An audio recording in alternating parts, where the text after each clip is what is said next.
Live news বাংলায় দেখছেন স্বাস্থ্য কমিশনের রোজনামচা। বেসরকারি এক হাসপাতালকে জরিমানা করল রাজ্যের স্বাস্থ্য কমিশন। বরাহনগরে অবস্থিত এই হাসপাতালে অভিযোগকারী রোগীকে ভর্তি করানো হয়েছিল গত 21শে এপ্রিল।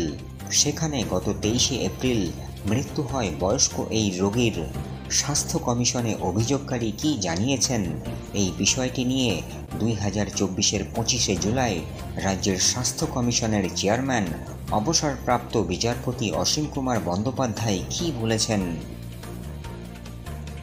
ওনার কয়েকটা পয়েন্ট। প্রথম কথা, অ্যালবুমিন দেওয়ার দরকার ছিল, হাসপাতালকে বলেন যে বাইরে থেকে কিনে দেবেন, তাতে কিছুটা ওনার আর্থিক সাশ্রয় হবে। 1 ইউনিট অ্যালবুমিন দেয়া হয়েছে, পরের ইউনিটটা যখন কিনে নিয়ে যান সেটা ওরা অ্যাকসেপ্ট করেনি, বলে আমরা নিজেরা দিয়ে দিয়েছি। সেটা 4700 টাকা দিয়ে ওরা কিনেছেন। এই হাসপাতালকে কেন জরিমানা করা হলো এই বিষয়টি নিয়ে রাজ্যের স্বাস্থ্য কমিশনের চেয়ারম্যান কি বলেছেন? সবচেয়ে বড় যে সমস্যা সেটা হচ্ছে হিমোগ্লোবিন রিপোর্ট। পেশেন্টটা যখন থেকে আসে তখন 7.9 ছিল হিমোগ্লোবিন। সেই পেশেন্টের 23 তারিখে হিমোগ্লোবিন হয়ে যায় 10.1। আফটার ব্লাড ট্রান্সফিউশন 1 ইউনিট দেওয়া হয়েছে।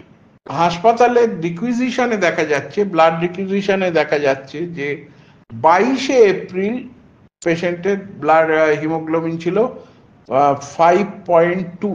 অথচ হাসপাতালকে হিয়ারিং এতে আমরা সময় দেওয়া সত্ত্বেও কোনো রকম ব্লাড রিপোর্ট ওনারা দেখাতে পারেননি।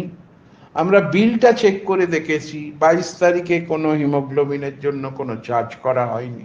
অতএব আমাদের বদ্ধমূল ধারণা হয়েছে 22 তারিখে আদৌ কোনো হিমোগ্লোবিন টেস্টই হয়নি। ওটা একটা আজেমৌজে লিখে দিয়েছে ব্লাড আনার জন্য।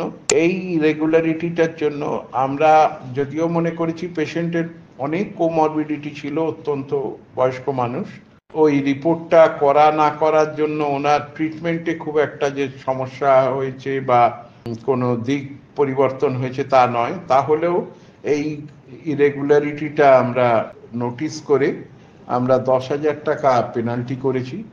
আর 4000 ওনাকে ওই হিমোগ্লোবিন যেটা ওনার কাছে কেনা হয়েছে সেটা 2027 অবধি তার এক্সপায়ারি ডেট, 2027-এ। তা আমরা বলেছি যে ওইটা হাসপাতালকে দিয়ে দেবেন, হাসপাতাল অ্যাকসেপ্ট করবে।